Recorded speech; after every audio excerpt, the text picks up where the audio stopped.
maaf kalau saya ngomong begini, kenyataannya demikian.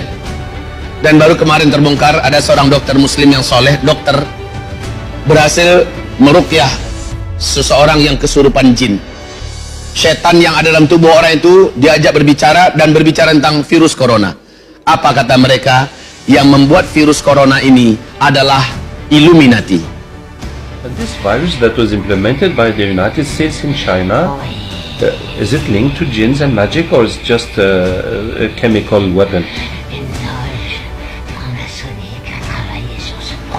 The Freemason Lodge has worked on this project for years without reaching the results.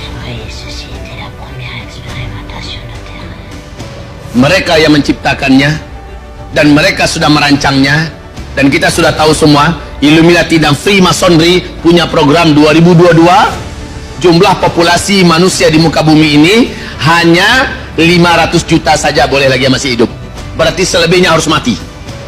Ini program mereka, Pak. 50 program rahasia mereka, yaitu Freemasonry yang dikendarai oleh Illuminati dan Freemasonry, The New World Order yang dikendarai oleh Illuminati dan Freemasonry. Program mereka adalah matikan manusia sebanyak-banyaknya, dan mereka menciptakan virus yang ganas ini. Lalu kata setan itu, kami yang bertugas untuk menyebarluaskannya. Was the first ground experience. Other projects are still ongoing. So the virus was sent, and also jinns were sent with the virus. Yes, absolutely. Because we make the things easier, the symptoms easier. Les simplificateurs, les amplificateurs. Oh no. Teringat oleh saya hadis Nabi, la dua, tidak ada satupun penyakit menular yang menular dengan sendirinya. Ternyata penyakit menular itu penularannya adalah bantuan jin dan setan. Atau yang kedua, ditularkan secara paksa, yaitu disuntikkan. Disuntikkan atau berhubungan intim, berciuman langsung, atau berhubungan intim langsung, maka terjadilah penularan secara langsung. Nah, kalau lewat udara dan sebagainya, menurut hadis Nabi, setanlah yang mengantarkannya. Dan ternyata setannya diajak diskusi, benar, mereka lah yang menyebarkan itu. Ketika ditanya kepada mereka, kepada setan kafir ini, kenapa kalian tidak mendatangi orang muslim? Kami tidak bisa menembus mereka. Ini penting, Pak. Bu, kami tidak bisa menembus orang-orang muslim. Orang muslim yang macam mana? Orang-orang muslim yang menjaga agamanya dan berpegang erat dengan agamanya. Mereka sholat dan tidak bermaksiat. Tubuh mereka mengeluarkan cahaya. Virus yang kami bawa tidak bisa menembus dan memasuki cahaya yang ada keluar dari tubuh mereka. Ini pernyataan setan itu. Allahu Akbar. Masya Allah, ini betul perlu diingat, Pak. Kalau ada muslim-muslim yang kena, pasti muslim itu ahli maksiat, atau baru saja dia melakukan maksiat yang besar. Dia telah lukai hati orang tuanya, dia telah tipu temannya, dia telah makan riba, dia telah lakukan perzinahan, sehingga virus itu masuk.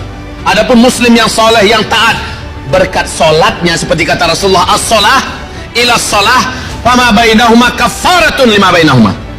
Dari solat kepada solat, di antara keduanya itu adalah, antara solat ke solat itu adalah pelindung untuk si muslim itu. Jadi muslim, kalau kita jaga solat kita demi solat, kita terlindungi, Pak.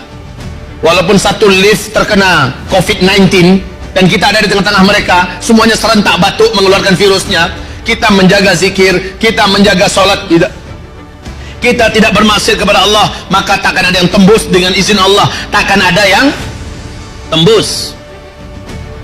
Percayalah itu, wahai Bapak Ibu yang kami muliakan. Oke, kita kembali. Lalu berikutnya, kata Rasulullah berikutnya, nanti di akhir zaman akan ada tahun-tahun di mana umatku akan terhalang melaksanakan ibadah umroh dan haji. Allah. Kok hadis Nabi banyak terjadi di zaman kita ya? Kan itu pertanyaan kita akhirnya. Kenapa terjadinya di zaman kita? Semula saya meyakini bahwa kasus terhalangnya kaum muslimin melaksanakan ibadah haji dan umroh di akhir zaman itu adalah ketika terjadi peperangan internal di tubuh keluarga kerajaan Arab Saudi. Sebagaimana yang kita tahu, 3 pangeran sekarang ini sedang perang dingin, Pak. Pangeran Muhammad bin Salman, sang putra mahkota, yang berambisi sekali untuk menggantikan ayahnya yang masih hidup, Raja Salman. Yang kedua adalah anak kandungnya Raja Abdullah yang telah meninggal. Raja Abdullah sebelum Raja Salman ke Raja Abdullah, anak kandung ini bernama Mut'ib bin Abdullah, dan dia punya militer, dia punya jaringan, dan dia punya kekuatan, dan dia punya pengaruh di kerajaan Arab Saudi.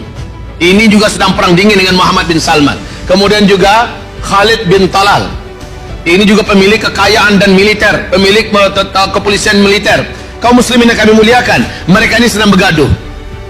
Pikir hati saya, ini terjadinya penghalangan untuk orang melaksanakan ibadah haji dan umrah ketika meninggal Raja Salman. Mereka bertiga kelahi, perebutan kekuasaan, dan akhirnya tentulah negara ini akan menghalangi orang-orang untuk melaksanakan ibadah karena keselamatannya tidak terjamin. Betul? Dan negara-negara luar pun pasti akan menghalangi rakyatnya akan berangkat umrah dan haji sebab sedang ada perang di Saudi. Logika yang bisa dipahami sekarang itu begitu. Ternyata Allah percepat ini dengan cara penyebaran virus corona ini.